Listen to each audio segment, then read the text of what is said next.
இந்த நாணயமானது காமராஜரை கௌரவிக்கும் வகையில் 2003ஆம் ஆண்டு அச்சிடப்பட்டது. ஜூலை 15, 1903ஆம் ஆண்டு இவர் பிறந்துள்ளார். இவரை பெருந்தலைவர், கல்விக்கண் திறந்தவர், கர்ம வீரர், கருப்பு காந்தி போன்றெல்லாம் அழைக்கப்படுகிறார். இந்திய சுதந்திர போராட்டத்தில் தீவிரமாக பங்கேற்று சைமன் குழு எதிர்ப்பு, உப்பு சத்தியாகிரகம், வெள்ளையனே வெளியேறு இயக்கம் போன்ற பல போராட்டங்களில் ஈடுபட்டு பல முறை சிறை சென்றார்.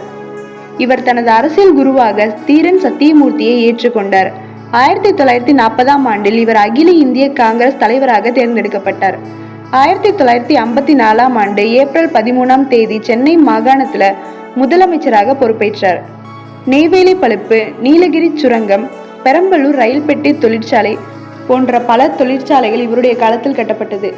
சாத்தனூர், வைகை, அமராவதி, மணிமுத்தாறு போன்ற பல அணைகள் இவருடைய காலத்தில் கட்டப்பட்டது. லால் பகதூர் சாஸ்திரி மற்றும் இந்திரா காந்தி ஆகியோர் பிரதமராகிறதுல இவருடைய பங்கு மிக முக்கியமானதா இருக்கு. இதனால இவர் கிங் மேக்கர்னு சொல்றாங்க.